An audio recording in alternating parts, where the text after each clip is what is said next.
welcome to episode 2 of our Top 10 Movies of the Decade series, this time focusing on 2011. Not gonna lie to you, 2011 was a leaner year than the other years in the series, in the decade itself. However, we're here to list and celebrate and rank the movies that we did see. So without any further ado, let's get cracking with the ranking. In at number 10 is Battle Los Angeles.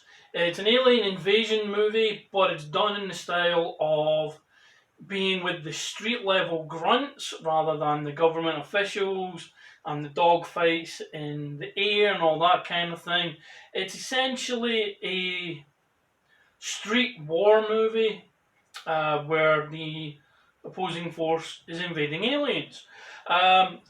Stars Aaron Eckhart, who played Harvey Dent Two-Face in The Dark Knight, fantastically well. He's the lead role in the movie. Also stars Michelle Rodriguez, who's always great value. Ramon Rodriguez, no relation I don't think. Bridget Moynahan, who is fantastic in pretty much everything she does as well. Michael Pena is in the movie. Luis from Ant-Man, the Ant-Man movies. And Lucas Till, who was in X-Men First Class. We also have Joey King rounding out the cast there. What was great about this is obviously the performances by all the names I mentioned. They were really, really good. The focus on it being a street level alien invasion movie made it stand out from like Independence Day and things like that. The effects are pretty damn good for what is a mid-budget movie.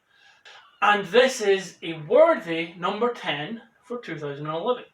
Following that, at number 9 is Nicolas Cage, an actor I absolutely adore, in Drive Angry. He's in this with Amber Heard and William Fichtner. Amber Heard, take her leave. Did like her in Aquaman though. William Fichtner is he's one of the best character actors out there. He enhances pretty much everything that he's in, and in this movie he essentially is the warden of hell. Hell is a prison. Nicolas Cage's character has escaped prison. If you could imagine the most Nicolas Cage performance, not the person, the idea of an out there Nicolas Cage performance, this is the movie. It's phenomenal fun. It is over the top in the best way possible. It has a very good premise for Satan, who Satan is, what hell is, and everything else. The effects are fantastic as well. It's just balls to the wall, not so. As I say, Nicolas Cage is fantastic value in this. The scenes that he does share with William Fichtner, which are rare because of the nature of the movie, obviously it's a chase movie. William Fichtner is trying to chase Nicolas Cage. But the movie itself is it's ridiculous in the best way ridiculous movies can be. It knows what it is. It plays to those strengths. And Drive Angry takes the number 9 spot. Crashing in at number 8 is our good buddy Jon Favreau, who directed the first 2 Iron Man movies, has been a constant in the MCU ever since. So we have him to thank for Iron Man, along with Robert Downey Jr. in the cast, but his direction, his vision is the blueprint for the MCU, so we owe him a debt of gratitude. He's also great in Swingers. However, this is Cowboys and Aliens. It stars Daniel Craig, obviously the current James Bond, Harrison Ford, Olivia Wilde. Always had a crush on Olivia Wilde. Sam Rockwell, another one of those character actors, support actors who just steals every scene that he's in. He's just phenomenal. Adam Beach is in it. Clancy Brown is another actor who I just love. He has such a presence, such a voice. Obviously he's the Kurgan in Highlander, but he's done so much more. Including being in the Nightmare on Elm Street remake, which we mentioned in the previous movie. And the cast is rounded out, the main cast is rounded out by Paul Dano. Basically, you look at this. I mean, why is this great? You've got James Bond, you've got the Kurgan, and you've got Indiana Jones and Han Solo, because it's the same person, all in one movie. The premise, it's an alien invasion movie, so this is the second alien invasion movie in the list already. But it's an alien invasion movie set in the Wild West, which you don't get to see very often. It is based on a comic book. The premise is very well done. Because obviously, in the modern age, in the Independence Day movies now, we kind of have the capabilities to fight against an alien ship coming through. But back in the cowboy days, they didn't have anything like that. So the actual setting and the location and the scenery is all beautiful. It's a fantastically shot movie. The effects work with the aliens, the ship, and how things work, and explosions. The device on Daniel Craig's wrist is it's a wonderful piece of tech. All the actors bring their A game, which is essentially a B movie plot, but they bring their A game with it, and everything works really well. The entire premise is great, the actors are great, the effects are great, and my one regret is we never got a sequel. It didn't do that well at the box office. The reviews were kind of middling. But for me, I thoroughly enjoyed it from beginning to end. Joshua hasn't actually seen it yet. There's quite a few movies on this list that he hasn't seen, either because he's not old enough or we just haven't got around to them yet. This is one of them, but I believe he will love this movie when he does get the chance to see it. I wish we could have had a sequel. It sets itself up nicely to have one. We never did. So it's a standalone. Maybe they'll revisit it at some point. But it's definitely a movie that you should check out. Speeding in at number 7 is Fast 5, the fifth movie, obviously by the title, in the Fast and Furious franchise, which by this point has evolved way beyond its Point Break in cars set original movie. Everything has got overblown, and if you've been following the Fast series, you realise this is nothing compared to where it ends up and where it's going to end up in the next couple of movies. Because obviously there's a Fast and Furious movie that should have been out by now, but the COVID thing has delayed it. But with this one, Justin Lin is behind the lines again. The Fast 4, Fast and Furious, kind of brought the franchise back. I enjoyed 1, 2, and 3, Tokyo Drift. But Tokyo Drift was quite divisive, simply because it didn't have any of the leads from the first two movies. So it was set in Tokyo, but it works really well. I enjoyed it. But Fast 4 brought everything back together again. It got what made the series work, got all of the lead characters back, built on it, combined characters from the different movies to make one big family, which we've kind of had through the rest of the movies. So that was 4, and then 5 really kicked things into gear. This is where in all the right ways, this is where the preposterous stuff started. Vin Diesel and Paul Walker having a ball. Jordana Brewster, Tyrese Gibson, Ludacris, Matt Schultz, Sung Kang, and it also introduces Dwayne Johnson as Hobbs.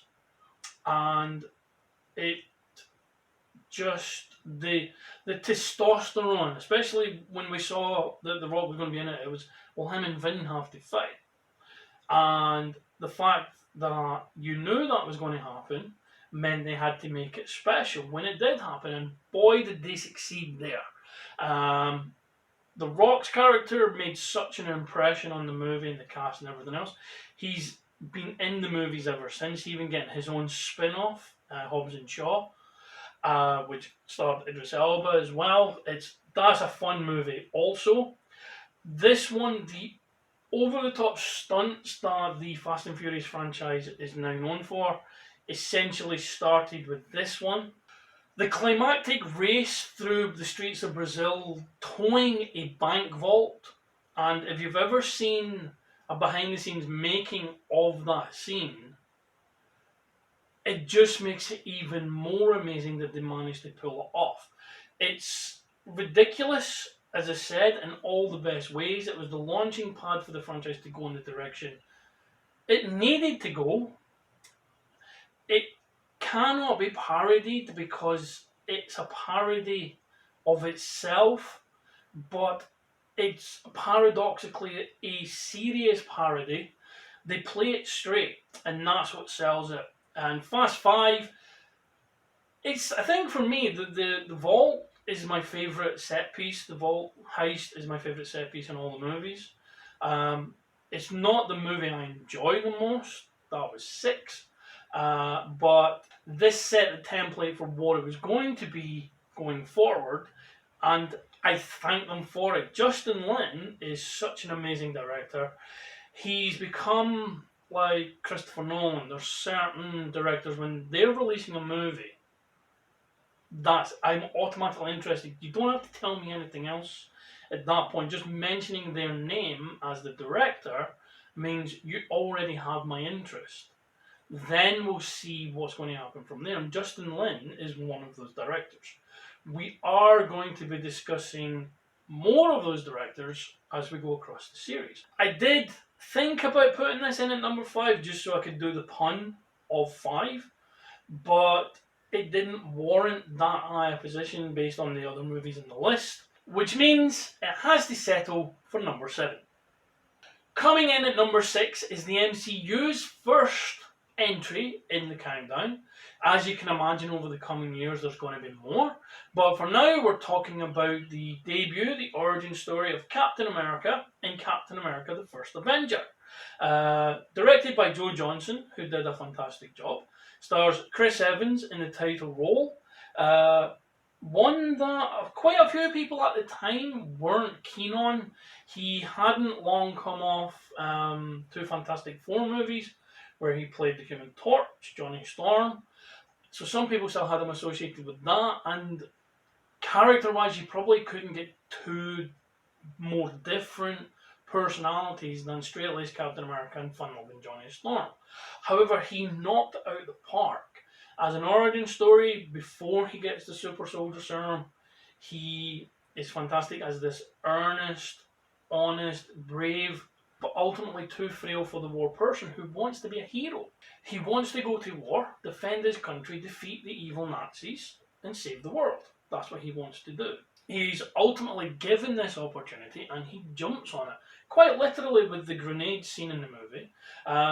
Also stars Hugo Weaving as Red Skull, who is fantastic in the movie, although he didn't return for Infinity War. He didn't have a lot of love for the MCU, so he was recast when the character came back for Infinity War, and that's fine. He is fantastic in this movie as Red Skull, Johann Schmidt. They're also joined by Hayley Atwell as Peggy Carter, Agent Carter, who did such a tremendous job in her role, they gave her a spin-off TV show called Agent Carter, which was cancelled far too early after 2 seasons. We did get to meet her at Wales Comic Con. A lovely lady. She was lovely with me and Josh. She was sweet. We actually went dressed as Agents of S.H.I.E.L.D. Not knowing she was going to be there, that was the cosplay that we had started. And then she got announced, so we got really excited about it. We had badges and everything. It was fantastic. But I digress. The movie is the first period piece in the MCU. Infinity War, Endgame also is a period piece because they're jumping back and forth through time. Some of the other movies have scenes set in the past, such as Ant-Man has some scenes of Hank Pym in the 60s. This was the first that was set in a historical period. Captain Marvel did the same, obviously more recent period in the early to mid-90s, but this was a period piece set during the Second World War. They pay so many homages to the comics, including the punching Hitler from his debut appearance. There is so much going on. The period setting is bookended by present day scenes to let us know what we're in for, which is a good way of doing it. Chris Evans is Steve Rogers. He is Captain America, as has been shown across the MCU since this movie came out.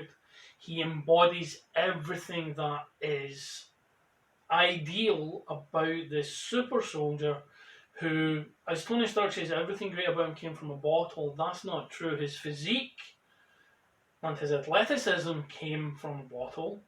His humanity and his sense of right and wrong were always there. And Chris Evans does a fantastic job of portraying that. Hugo Weaving is deliciously evil as Red Skull, hamming it up fantastically well. Toby Jones is in there. He plays Arnim Zola. And they have nice little nods to his comic book, his main comic book visual of the little robot with his face on a TV.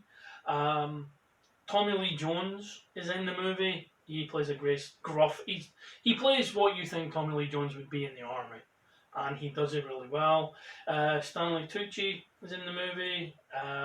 Neil McDonough plays Dum Dum Dugan as part of the Howling Commandos.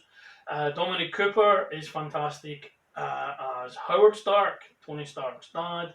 And Sebastian Stan plays Bucky, as we all know, who also did such a great job, came back for the Winter Soldier and has been around ever since also.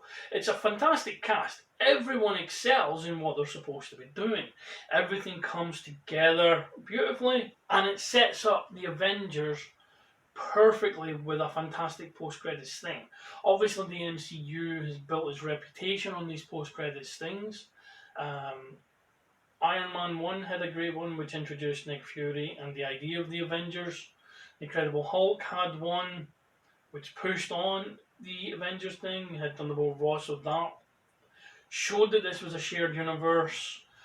Captain America, Thor, they all have interlinking things, and now we were ready for the Avengers. So everything is going really well in the MCU at this point, but the Avengers itself would be a huge gamble the following year. Was it good enough to make the list? Wait till episode 3 and you'll find out. Creeping in at number 5 is Final Destination 5. And this actually did go in this place. I didn't just put it there because it has 5 in the title. It was something I thought about when I was going through the movies, and Fast 5 was there. But then Final Destination 5 being in at number 5 just works. The Final Destination series, it's a fantastic concept initially. The first movie was great. The second movie wasn't as good. It stretched credibility a little bit, but it has arguably the best opening disaster until this movie. The highway scene from the highway crash from Final Destination 2 is an amazing feat. With this one, it's another road accident, this time on a bridge. It's a bridge collapse. It's phenomenally done. I believe from reading IMDb it was the longest of the premonitions across the movies. What made it interesting though was the previous movie was called The Final Destination. It was supposed to round everything out. But now we have Final Destination 5, and it's like, well, what's going on? Now, it stars Nicholas D'Agosto, who played Harvey Dent in Gotham. I believe had that show had a full run, he would have at least started his transformation into Two-Face. Emma Bell, Miles Fisher, David Koechner. Tony Todd is obviously in the movie. He's the glue that holds all of the movies together, though he wasn't in the last one, and he was missed. The concept of the Final Destination movies is death has a plan. Some people can see premonitions. They know that an accident is about to happen. They then avoid the accident, but death is miffed that these people manage to escape. Because of that, death then puts things in motion, because if you were meant to die, you will die. You have to die. That's the point. However, certain loopholes have been brought in, such as you will die, you are meant to die in the order you would have died in the accident. However, death will try and kill you. If you manage to avoid dying then, you go to the back of the queue, death will try the next one. So you can subvert it. In this movie, they also bring in a loophole that a death needs to happen. Doesn't necessarily have to be your death. It's a balancing of the books. If you were meant to die and you didn't, there's one more person on Earth than there should be at that point in time. However, if you cause the death or kill someone else, the balance is back. So that was introduced in this movie. Now, it's in this film, everyone, apart from the people who you're meant to dislike, everyone is likable, everyone is an amiable character, and that's important when you have a movie where people are going to be getting bumped off one by one. You want to feel that emotional attachment, and you want to keep that going, apart from the one or the two that you are meant to dislike, and you can't wait to see them get their comeuppance. In this movie, everyone who's meant to be likable is fantastic. As I mentioned, the opening stunt for me is the best of the series, just pipping Final Destination 2, although they're all really well done. Like in the first one, there's a fantastic touch. This isn't the premonition, or this is after. When the plane explodes, there's no sound, and it's in the distance. And the reason there's no sound is it takes that long for the sound waves to catch up to where they are now in the airport, and then it shatters the window. It's a lovely touch. In this one, the collapse of the bridge is tense. By now you're going in, you know it's a premonition, so you know that no one who dies in the premonition is actually dead yet, but then it's how they're going to escape. Will some of the ones who were killed in the premonition still die? That kind of thing. It's done really well. Twist ending, because all of the Final Destination movies have had a twist ending as well, is sewn throughout the movie. Like, pretty much from when the film starts all the way through, there's a twist being set up. And when you know the twist, because I did this, I like to do this whenever there's a movie where there was a twist that reframes everything you've seen before. I like to then go back and watch it, or if it's a video game, go back and play it, knowing what the twists are and seeing how it changes the movie. A good example of this would be The Sixth Sense. Bruce Willis's character is dead, and that's a major shock at the end of the movie.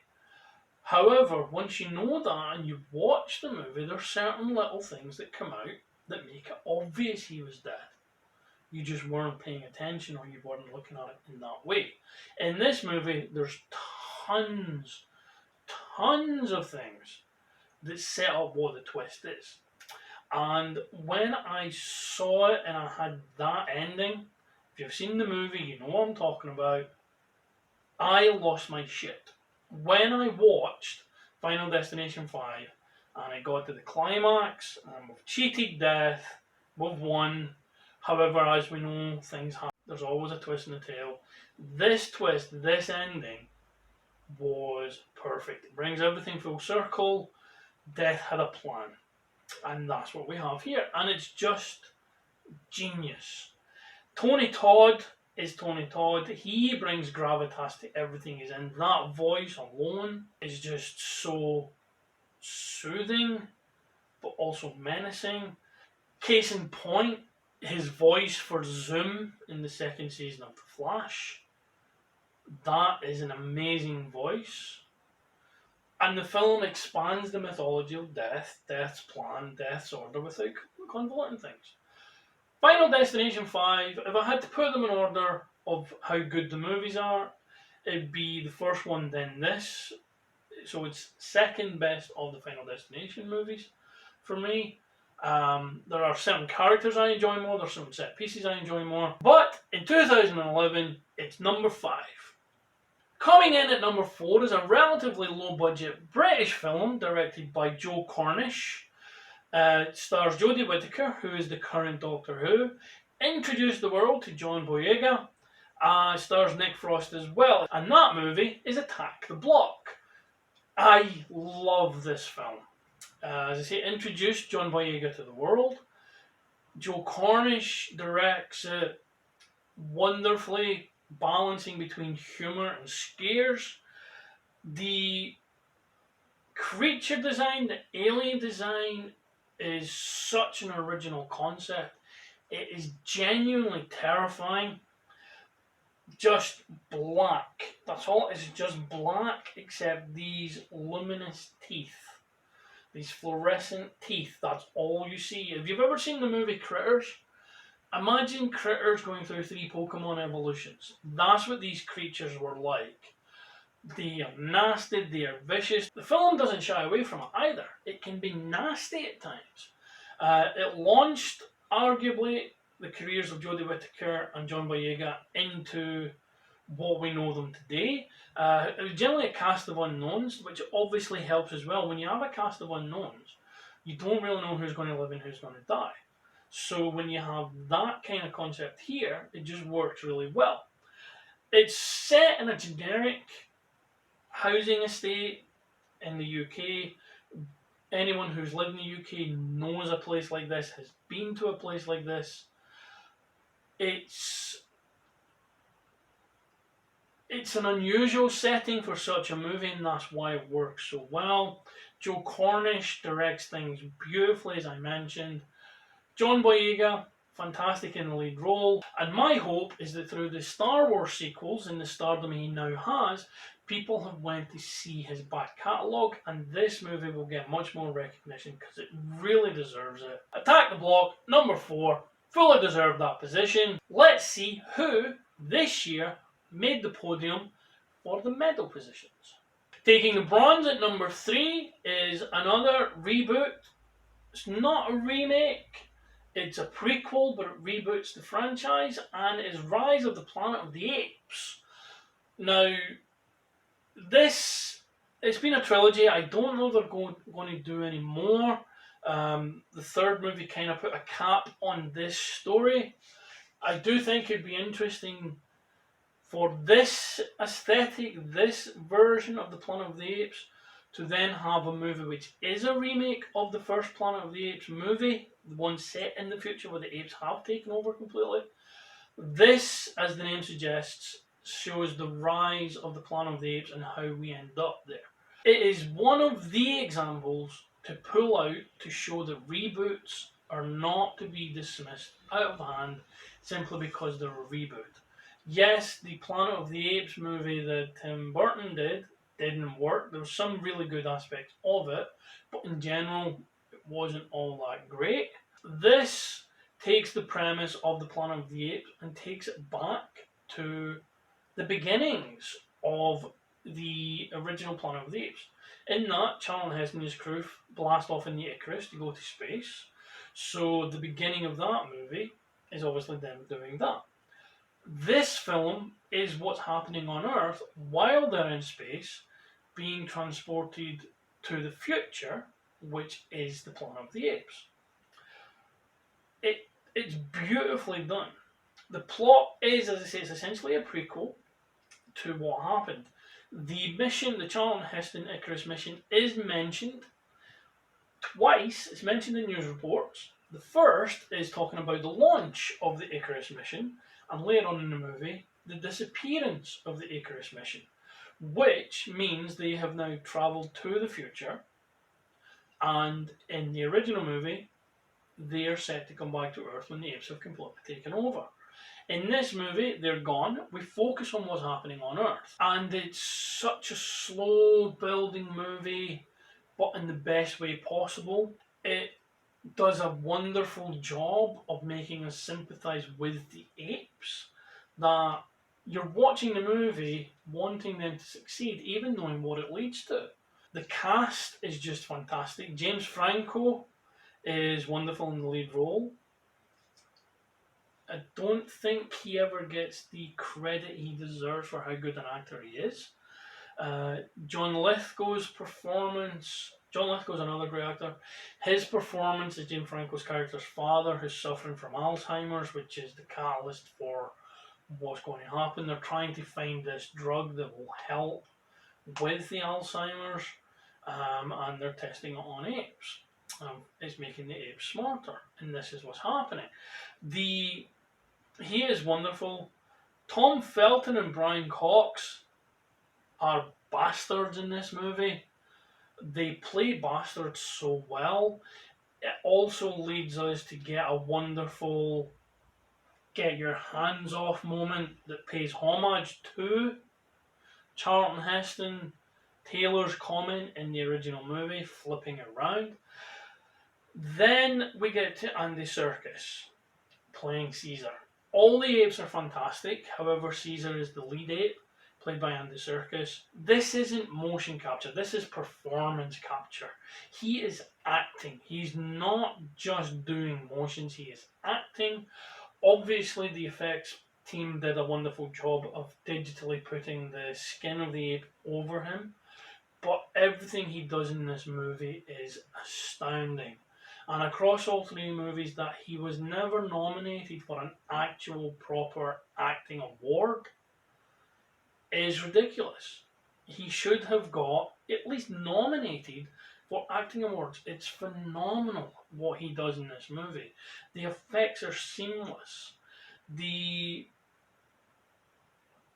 way that everything blends in, you would never know this isn't a real ape. Then everything builds to what we know is going to be a climactic beginning, to which is a paradoxical term, a climactic beginning, but it's a climax to the beginning of the story, where the apes suddenly decide they're not going to take it anymore. And kind of like in a One Flew Over the Cuckoo's Nest thing with the chief, they break out. And the movie ends, and they could have left it here. That they did two other ones is fantastic. I'm appreciative of that. They could have left this here, because it then sets in motion the virus, the monkey flu, that is going to ravage humanity. And it shows how and why it got so widespread so quickly. It's beautifully done. Had this been a standalone movie, it would have worked perfectly. That it's the first part of a fantastic trilogy is testament to the wonderful job everyone involved did. It's a worthy number 3 for 2011, and as you've seen how highly I've praised it, what could take the top 2 spots and beat it? Well, I'm glad you asked, because in at number 2 is another reboot, sequel, prequel, everything together type thing, and it's X-Men First Class. And this was done by Matthew Vaughn, who he's a wonderful director. He has made so many great movies. This is one of them. And it recasts the X-Men, sets it in the 60s, and it recasts the X-Men, characters from the previous 3 movies, into younger versions of themselves. So we have James McAvoy taking over from Patrick Stewart as Charles Xavier. We have Michael Fassbender taking over from Ian McKellen as Eric Langshire, Magneto. Wonderful chemistry they have. I would argue that the chemistry between these two is on par with the chemistry between Patrick Stewart and Ian McKellen. Both sets of Xavier and Magneto just complement each other so much. We also have Kevin Bacon in the movie playing Sebastian Shaw, leader of the Hellfire Club. Jennifer Lawrence takes over from Rebecca Romijn as Mystique. Rose Byrne is in there. January Jones is in as Emma Frost. Nicholas Hoult takes over from Kelsey Grammer as Beast. And what's interesting is they portray him like he was originally in the comics. He wasn't blue initially in the comics. That was an evolution of his mutation. So they play him as he was in the comics originally. Lucas Till's in there as Havoc. Jason Fleming is in there as Azazel, which is interesting because in the comics, and it's kind of implied in here as well, Azazel and Mystique are the mother and father of Nightcrawler, who appears in X2, but will also appear in the follow-up to the prequel series. So it's an interesting dynamic that is implied. One of the issues going in with this was recasting the roles I've just mentioned, especially Charles and Magneto, because Patrick Stewart and Ian McKellen embodied them so much. So they played them so expertly in the movie, so it was a risk. But with James McAvoy taking on a younger version of Charles who can still walk, has hair, it's a bit boisterous, who has been using his telepathic abilities for less than honourable means, not crimes as such, but getting an unfair advantage. And the backstory that was shown in the first X-Men movie for Magneto as a child in the concentration camps of Nazi Germany, that is expanded upon as we see a young Magneto being used and manipulated by Kevin Bacon's Sebastian Shaw, who at this point isn't known as Sebastian Shaw, he is in the German army. And he is also a mutant, and he's trying to harness Eric's power, possibly to use it as a weapon in the Nazi army. He plays both versions of his character well, does Kevin Bacon. He plays them magnificently. As the German soldier and as the 60s playboy version of Sebastian Shaw. He's campy, he's vile and nasty at times as well. And his power is quite unique in the sense of what it is. He absorbs kinetic energy and then would unleash it. In the comics, he's been known to take a ferocious beating and let assailants completely lambast him with volleys of punches, kicks, and blows as the kinetic energy builds and builds and builds, and then he just unleashes it back at them. So in this movie, he is fantastic. He's assembled his own team. They're not called the Hellfire Club in this, but he's assembled his own team, which is one of the catalysts for the X-Men team to get together. And everything, the way the real world situations of the time, the Cuban Missile Crisis, the Bay of Pigs, is woven in with the fantastic elements of the X-Men universe. It's a wonderful reboot. It does a fantastic job of rebooting not only the franchise after the bad taste that was left in the mouth from The Last Stand, which is a movie I enjoyed. Again, you'll hear that a lot, but it was... I can see what the disappointment was. Particularly if she wasn't called Phoenix, if it wasn't the Phoenix Force, the movie would have been much better received. The fact that it was their first attempt at a Dark Phoenix saga, and they completely blew it, left such a bad taste in the mouth. They did this so that they didn't have to follow up on that. They went back in time and showed the formation of how we got to where we are today. The movie is essentially about two people finding themselves, which is Eric Lancashire and Charles Xavier. The special effects are fantastic, but they don't detract from this grounded story of friendship. And the friendship grows over a shared vision of future harmony for mutants and humans, but eventually going their separate ways because their methods of getting that diverge based on their experiences through this movie. The prequel X-Men movies are all great. People malign Apocalypse. I really enjoyed Apocalypse. That we got 4 of the prequels compared to 3 of the normal ones. 4 again if you count Logan. This rebooted the franchise in the best way possible. It's a worthy runner-up, but for the year 2011 there can only be one winner, and that winner is as stylish a film as you're ever going to see. Directed by Nicholas Winding Refn, it's the Ryan Gosling starring Drive. And if Cool was a movie, it would be Drive. As I say, Ryan Gosling's in it, he's cool. Carey Mulligan is fantastic in the movie. Bryan Cranston is always a worthy person to be watching in a movie. Christina Hendricks is Christina Hendricks. She's fantastic. Ron Perlman, always great value. And Oscar Isaac, who was in X-Men Apocalypse, I mentioned earlier, kind of made his name his superstardom through the Star Wars sequels as Cameron Poe, and Albert Brooks playing against type as a criminal kingpin. everything comes together. And it's a movie, Drive is a movie that shows you don't need to be a blockbuster, an effects-laden spectacle. You don't have to be part of a franchise, a sequel, a remake, or a reboot to be successful.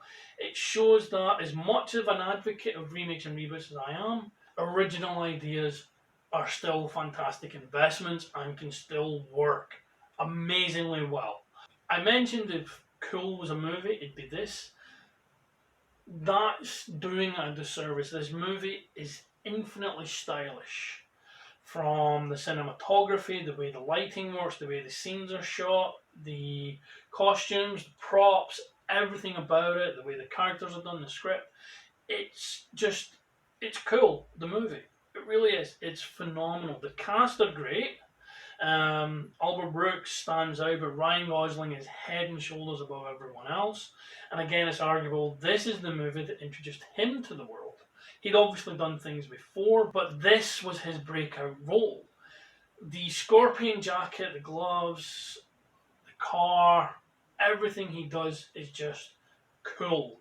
Even when he's getting brutal and violent, and the violence is realistic in this movie, or as realistic as you're going to get in a film. It's done in a stylish, sometimes brutally stylish, but it's done in a stylish way. The action sequences are great, and Nicholas Winding Refn had directed 7 movies before this, but this again is arguably his breakout as well. Everything about it is just fantastic, and Refn has only directed 2 movies since this in 2011, which was Only God Forgives, which again stars Ryan Gosling, and The Neon Demon. It's a damn shame that that's all he's done since then, but it's creating a legacy. He's a stylish director, he's a cool director. The movie is phenomenal, and it ends the only way it can end. And some people called it a cop-out, especially based on what came before it, but this is the only way this movie could end. I've watched Drive about a dozen times since it came out, and it's one of those movies I will put on because I just love everything about it.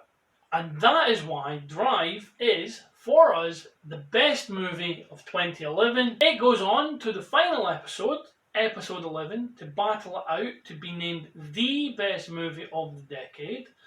At the moment, it's just that and Scott Pilgrim vs. the World. You will obviously have your opinions on whether Drive should have won this year, whether you believe all the movies listed here deserve even entries regardless of their placings, what movies you think should have made the list in place of the ones you think shouldn't. And I look forward to reading your comments down below, either on YouTube, Twitter, Facebook, Instagram, wherever you see this, leave your comments. Please also like and share the video if you haven't already subscribed to the channel. But thank you very much for watching this video. Please like, share and subscribe to the channel if you haven't already. We will see you again next week for episode 3 when we look at 2012. Take care, stay safe, wear a mask. We'll see you soon. Goodbye.